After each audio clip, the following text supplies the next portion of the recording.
Ha ha ha. I figured out how to make that work. So hopefully people will be able to find this. I don't know if anybody will or not, but hopefully I can be heard. I will test it myself when I'm done. I really wanted to interact with the live chat, but I guess I won't be able to do it because nobody's here. I will stay on for a bit just to see if anybody shows up. And I will actually going to go there on my phone with one of my other accounts, but it won't register that. I'm going to have to delete that first one. Live, take 2. Yep, I can see myself. It's a little bit behind. Let's see if I can. It's not letting me go in as. Go back out and go to my other channel.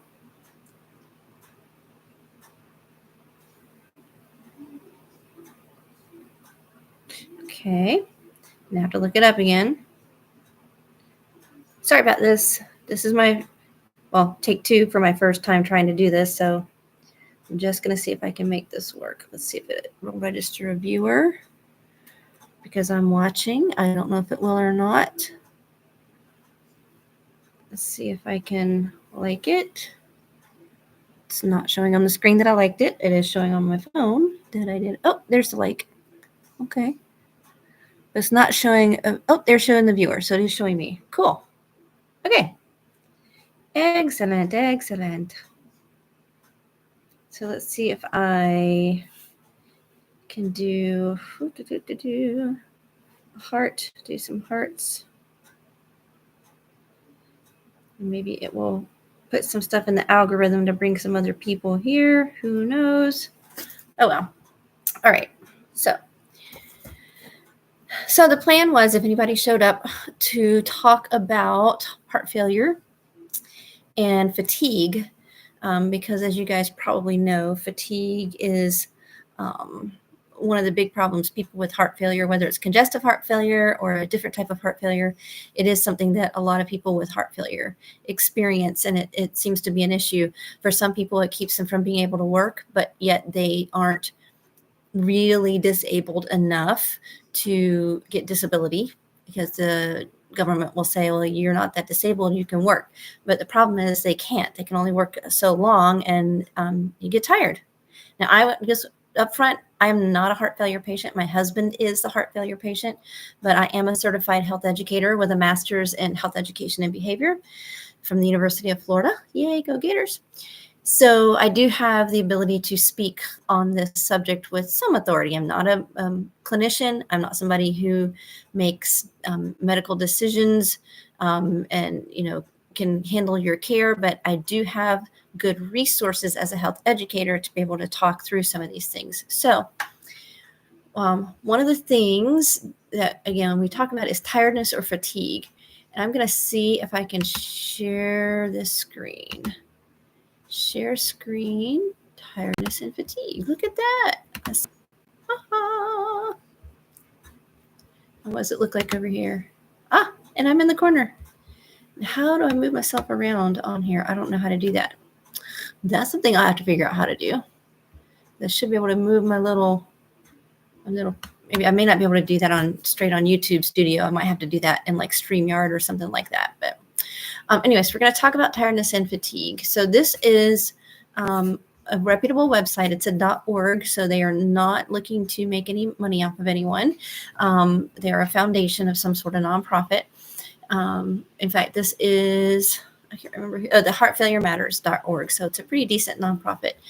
So what we're looking at on here is what causes this fatigue. Now, this is not a very long article.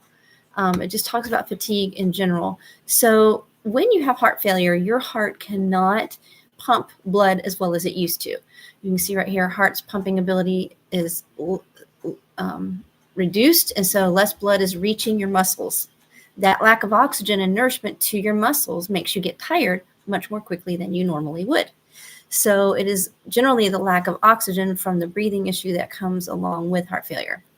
So in addition, if you have some congestion in the lungs with this heart failure, that's also going to reduce your energy level and your ability to do things. So sometimes when you're short of breath, you think you're fatigued, and when you're fatigued, you might think you're short of breath, or you might be both at the same time. But increasing tiredness on effort or during activity is most likely related to the heart failure. So not necessarily shortness of breath. So one of the things they say on here is that you should exercise, and that when you exercise, it seems counterintuitive because you're already tired, right? But moderate exercise and exercise training could help improve your symptoms. So a lot of people don't believe that. They think if I exercise, I'm just going to be more tired. Well, it's considered beneficial in patients with heart failure. And exercise, as it notes here, also reduces your stress and boosts your energy levels. So that's just some general stuff about heart failure and fatigue. Sorry about the ad at the top there. Is heart failure causing fatigue? How to boost your energy? This is from the Cleveland Clinic. So again, this is a reputable source. This is not just looking on Dr. Google. So one thing to know about this when you're having fatigue is you are not alone. This is something that affects a great majority of people with heart failure. And it tends to be worse in people who have reduced ejection fraction. You may have heard of that, your EF, your ejection fraction, which is just how much blood your heart is pumping out, how much volume of blood is pushing out when it beats. If you have a lower cardiac output, that means you're not getting as much oxygen and blood going to your brain and to your muscles.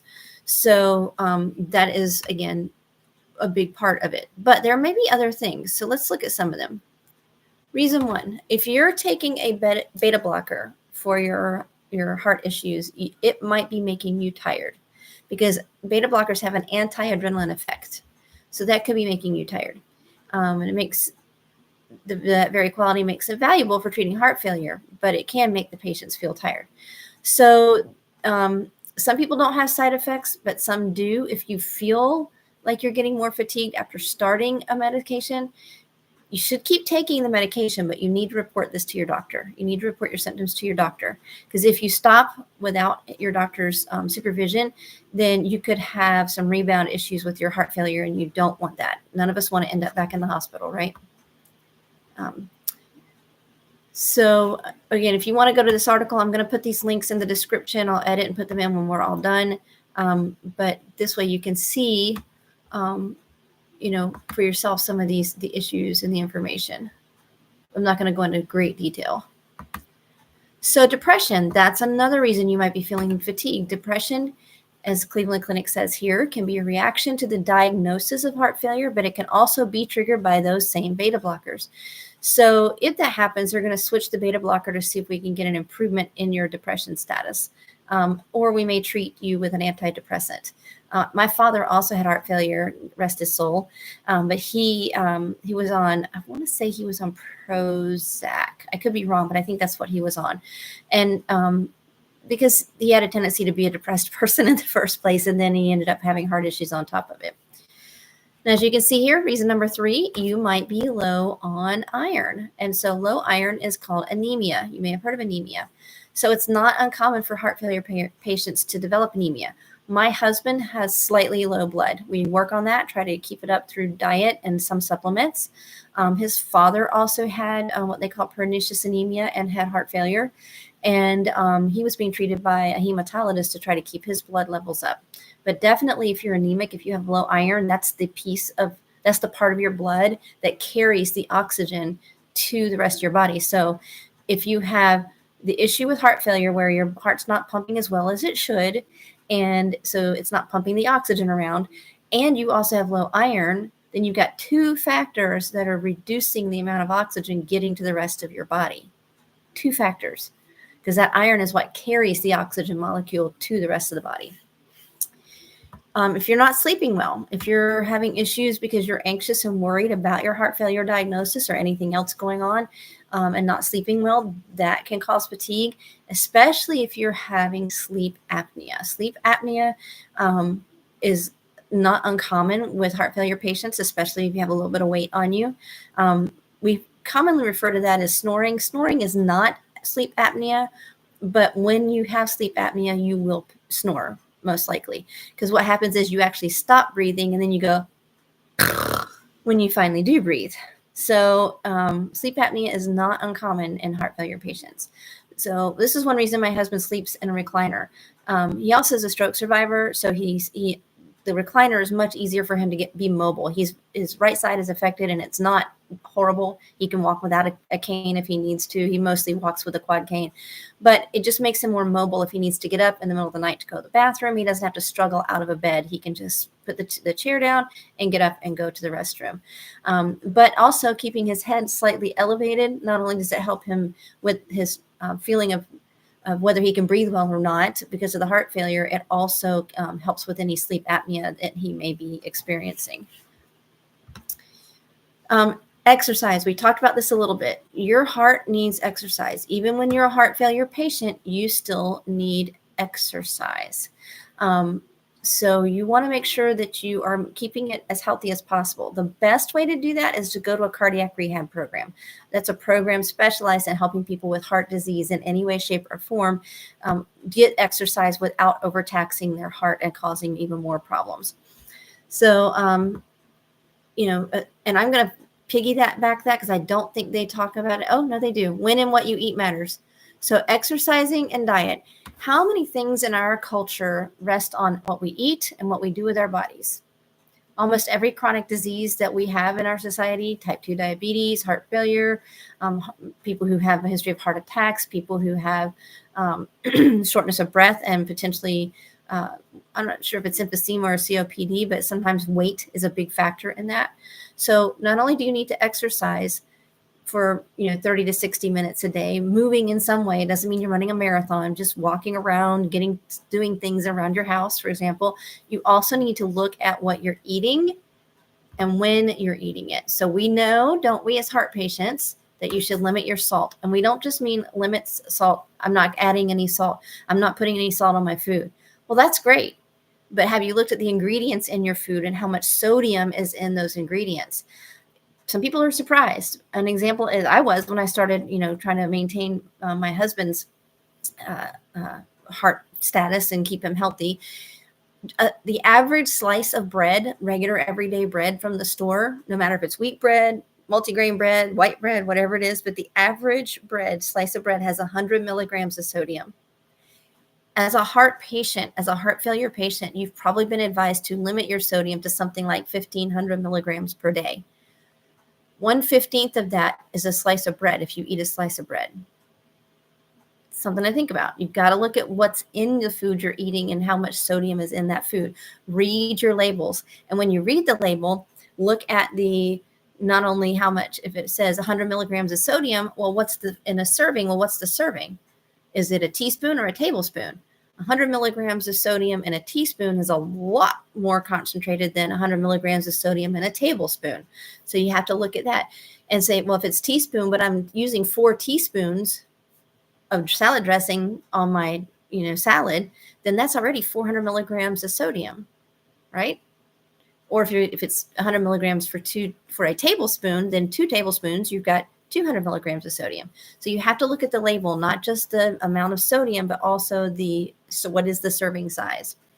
Eliminate added sugar. So foods are going to have sugar in it, but try to stay away from sugar sweetened beverages, jelly, syrup, candy, all the good things, all the things we like to eat. But if you eliminate added sugar, that will help. Now, when it says eliminate, I'm one of those people. I'm a little bit more about moderation.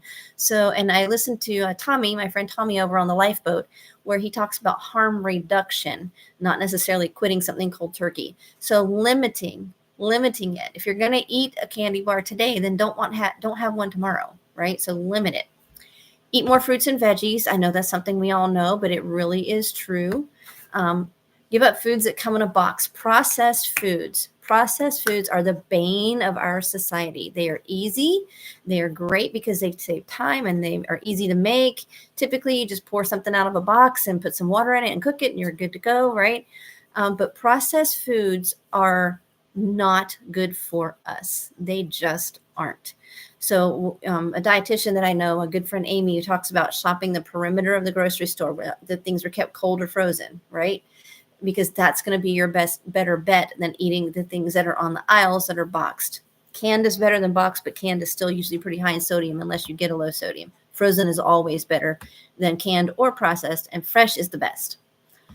Watch out for caffeine. So my husband likes coffee, so we found a really good decaf coffee that helps. It's a dark roast, but it's decaf, so it tastes pretty good to him, but he's not getting all that caffeine. Once in a while, he'll have a regular coffee out somewhere, but at home we tend to do decaf coffee. But drink some water. Water is always your best bet. Drink water as much as you can. Eat early. So one of the things you don't want to do is eat in the evening at night. So eat most of your calories during the daytime hours and have at least 75% of that before you have dinner. And then get help. If you're not sure how to do this, if you don't have the energy to cook or you need assistance with a diet or anything, then talk to a dietitian. And I'm not a dietitian, but you can also talk to me. So I'll make sure in my description, I'll put the email address for the Primal Scream channel so that you can ask questions if you like, or you can ask in the comments if you're not worried about them being public, and I'll definitely answer them there. So I can't do it on the live chat, but if you drop it in the comments on a replay, then I'll be able to answer the questions there. So that, in a nutshell, is what we are dealing with when it comes to fatigue and heart failure. So I don't want to take up too much time. I know nobody else is actually in here, but hopefully somebody will watch it on the replay at some point, and maybe we'll get some people to start joining us for a chat. So I guess I'm going to sign off and say have a great day, and get out there and do some things that help you cope with your heart failure so that you can feel like the old you. Thanks for coming to watch.